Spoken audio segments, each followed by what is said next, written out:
Hello out there in cyberspace. This is Ari Hoffman, the director of Seattle NCSY, coming to give you your Dvar Torah this week for Parshas Va'era.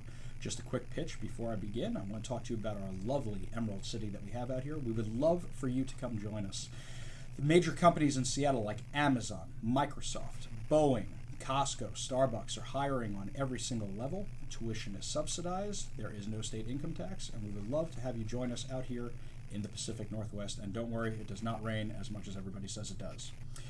This week's Parsha begins a discussion about the plagues, and I remember reading a book years ago called Exodus, the True Story.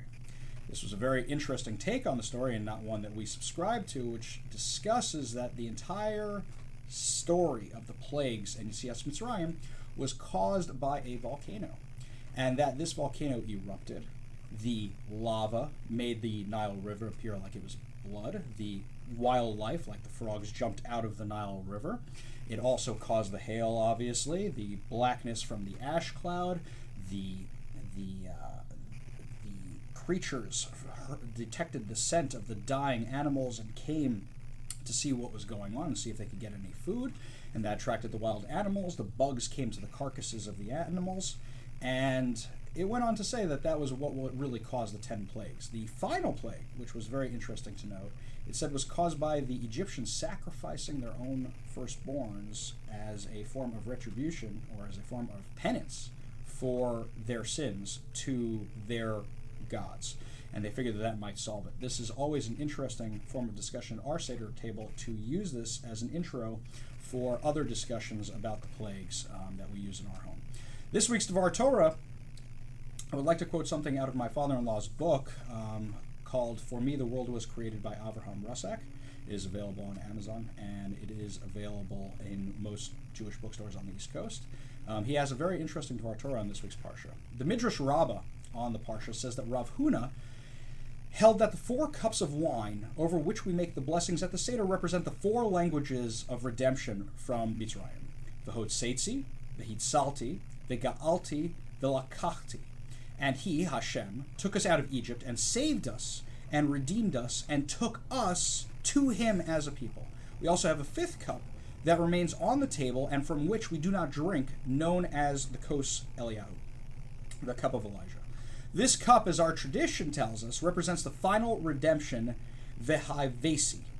In the 6th chapter of Shmos, Pasuk Chet, Hashem says to Moshe, Vehavesi eschem el haaretz, and I shall bring you to the land. Our sages consider this promise from Hashem to not only include his bringing us to the land of Israel, but to represent the final redemption in the days of Mashiach ben David. In fact, the Gematria, the numerical value of Vehavesi, is 424, exactly the same value as the words Mashiach ben David, the Mashiach, the Messiah.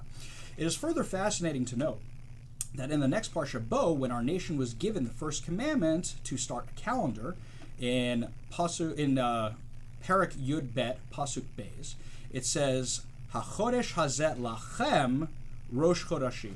This month, Nisan, shall be to you as the first of the months. The Jewish people were commanded to construct a calendar and to begin making the days that began the countdown to the times of Mashiach, the final redemption.